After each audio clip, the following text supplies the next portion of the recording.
haste hapang joto jorawano huba khainarokni samo basajak laithanai salkisa sakang watui nobar kotor phainai huba khainarokni mukhitung thaikithung terabaimani abono toino tini jirania ogripina holo songjaja kaisa pandawo huba hamkrai bedekni ngei mukhitung thaikithung kainai terajaknai huba khainarokno rangpusa yaphonman padaklajaka pandawo thangai manjakikha মন্ত্রী সুচন্দ চৌধুরী নকবই কুবনি আদর যে আমরা ধান ক্রয় করি না, আমরা রাজ্য সরকারকে অর্থ রিইম্বার্সমেন্ট করি, অর্থ ফিরিয়ে দিই।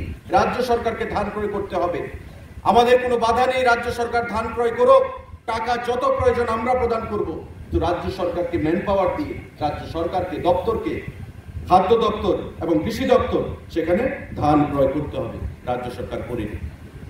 আমাদের সরকার গঠিত হওয়ার পর প্রথম যে ক্যাবিনেট মিটিং, তাতে আমাদের প্রাক্তন মুখ্যমন্ত্রী এবং আমাদের ক্যাবিনেট সিদ্ধান্ত নিলেন যে কৃষকদের কাছ থেকে ধান ক্রয় আমরা করব বছরে দুবার, রবি এবং খারিফ সিজন। সহায়ক মূল্য এমএসপি স্থির করা হলো এবং আজকে 21 টাকা 83 পয়সা এমএসপি তে ধান ক্রয় করা হচ্ছে। বৃদ্ধি করেছেন প্রধানমন্ত্রী, আগামী সিজন থেকে 23 টাকা করা হয়েছে। কৃষকদেরকে অর্থনীতিকে শক্তিশালী করতে হবে, তাদের বুনিয়াদকে শক্তিশালী করতে হবে, এটাই হচ্ছে সরকারের একমাত্র লক্ষ্য, একমাত্র উদ্দেশ্য বন্ধুরা। এবং সেটাকে লক্ষ্যমাত্রা নিয়েই যাতে কৃষক সমাজ যাতে কোনোভাবে কৃষি কাজে যাতে উৎসাহ না হারায়, জমি যেন খালি পড়ে না থাকে, তার জন্য সরকার সর্বদা সেখানে সচেষ্ট রয়েছে।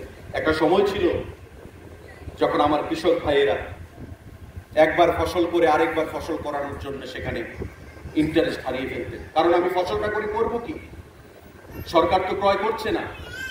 আর যারা ফরিয়ারা রয়েছে, যারা চাল সেখানে ধানের ব্যবসা করেন, তারা কম দাম দিয়ে কৃষকদের কাছ থেকে ধান ক্রয় করত। সুতরাং তাদের যা খরচ হতো সেই টাকা তারা বিক্রি করে আনতে পারতো না, লসে রান করতো কৃষকরা, তাই ইন্টারেস্ট হারিয়ে ফেলেছিল। কিন্তু আমাদের সরকার ঘোষণা দেওয়ার পর যে সরকার কৃষকদের কাছ থেকে ধান ক্রয় করবে, সেই ঘোষণা দেওয়ার পর কৃষকের মধ্যে, কৃষক সমাজের মধ্যে একটা আলাদা উৎসাহ আমরা লক্ষ্য করেছি। এবং শুধু তাই নয়, কৃষকদের কাছ থেকে ধান শুধু ক্রয় করা নয়, যন্ত্রাংশ সেখানে প্রদান করা নয়, ইনপুট যে ফার্টিলাইজার বা অর্গানিক ফার্টিলাইজার সেগুলো প্রদান করা নয়, ফসল বীমা যোজনা নয়, প্রধানমন্ত্রী ঘোষণা করেছেন পিএম কিষাণ, প্রধানমন্ত্রী কিষাণ সম্মান নিধি, বছরে 6,000 টাকা কিষাণ সম্মান নিধি সেখানে প্রদান করা হচ্ছে কৃষকদের কাছে। কারা কারা এখানে 6,000 টাকা পাচ্ছেন একবার হাত তুলবে।